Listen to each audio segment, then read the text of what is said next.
This is called the Urban Oven, and we are Green India by Big Story Network.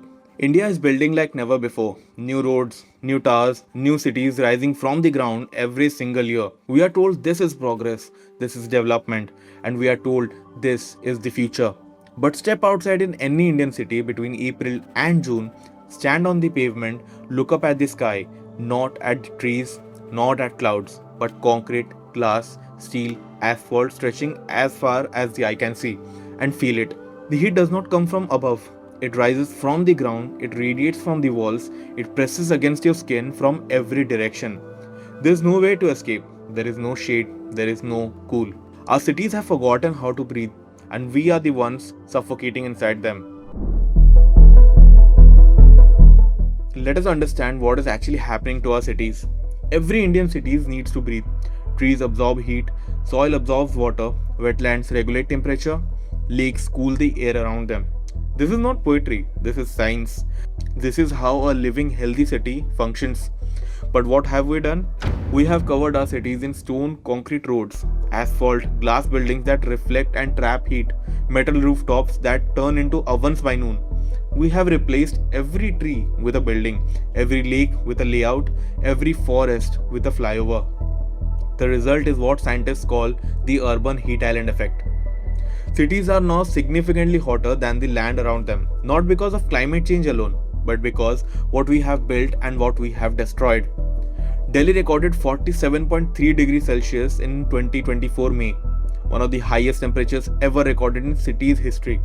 Its climate severity index was the highest among all major Indian cities studied.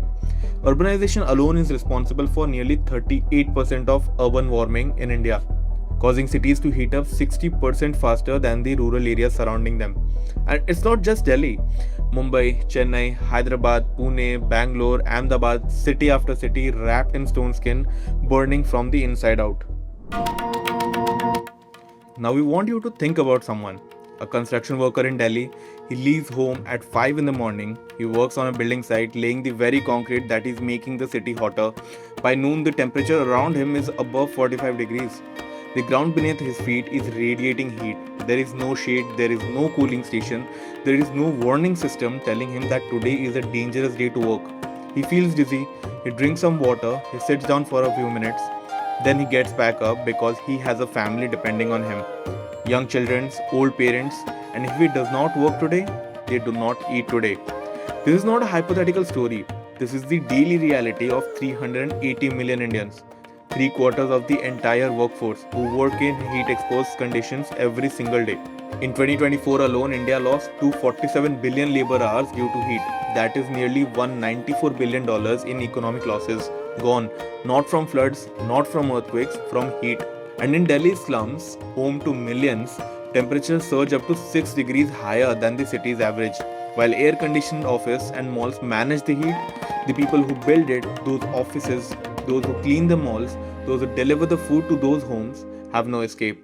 Low-income women face the highest burden, cooking on open fires, collecting water in the heat, caring for children in tin roof homes that become furnaces by afternoon, facing higher risk for kidney diseases, heat illnesses, and pregnancy complications. The urban oven does not burn everyone equally. It burns the poorest the hardest and burns them in silence. So how did we get here? The answer is simple. We built the oven ourselves. In 1991, India had 18 cities with a population of over 1 million. By 2024, that number had grown nearly to 80. Our urban population is growing at over 2% every year, and we are building to accommodate that growth fast, cheap, and without thinking about heat. Dark asphalt roads that absorb and hold heat all day and release it at night. Glass towers that create corridors of trapped hot air. Buildings packed so tightly together that wind cannot pass through. No trees, no parks, no water bodies. And then comes the cruel irony. As cities get hotter, people buy air conditioners. Air conditioners cool the inside, but they pump hot air outside into the streets, into the slums next door, into the city that is already burning. Every air conditioner installed in an Indian city makes the street outside fractionally hotter. Multiply that by millions of units, and you understand the trap that we have built for ourselves. We destroyed the trees that cooled us, we built the concrete that burnt us, and then we bought machines that cool the rich and burn the poor. Our ancestors knew better. The Matsya Purana told us thousands of years ago that a tree is worth 10 suns. We read those words in temple and forget them on the streets. But this is Green India, and we do not just tell what is broken, we tell you about the people fixing it. In Delhi's Vivekananda camp, one of the city's densest informal settlements, something remarkable happened in 2024. A tech startup called Resilience AI used satellite imagery and machine learning to map heat hotspots down to the level of individual buildings. They identified the most dangerous homes, the ones where tin roofs and asphalt surroundings created unbearable heat traps, and then the solution was not high-tech at all. Old saris, jute, recycled materials, community women came together to create shaded zones on the street. Cool roof models were tested and installed, bringing indoor temperature down by 12 degrees Celsius. Not 2 degrees, not 5 degrees, 12 degrees. In a slum with no government funding, no corporate sponsor, just community will and local wisdom.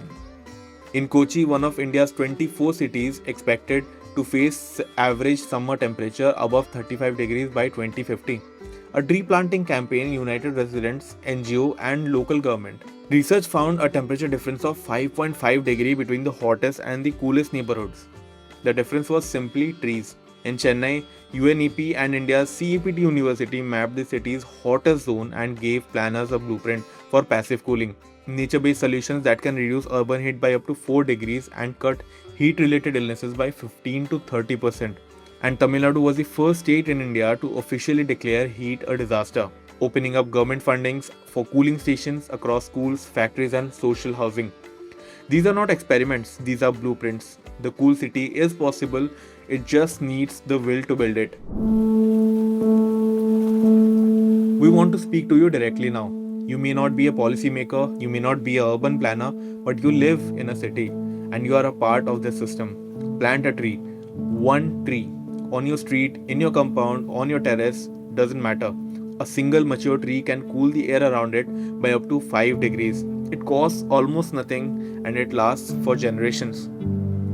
If you own a home, look into cool roofs, a reflective white coating on your rooftop that can reduce indoor temperatures by 3 to 5 degrees without a single unit of electricity.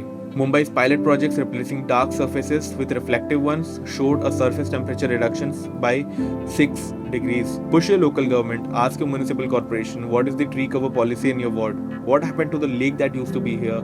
Why are new buildings being approved without mandatory green space? These are public questions, the answers belong to you. And consume consciously. Every unnecessary air conditioner running at 18 degrees in an empty room is pumping heat into the streets outside. Every tree cut for a parking lot is a degree added to someone suffering. The Matsya Purana said trees equals 10 suns. Our ancestors did not plant trees for a shade alone. They planted them for the generations that would come after. We are those generations and now it is our turn. India's ancient cities were built around trees, around water, around nature. Varanasi grew on the banks of Ganga, Ujjain around the Shipra, and Madurai around the Vaigai.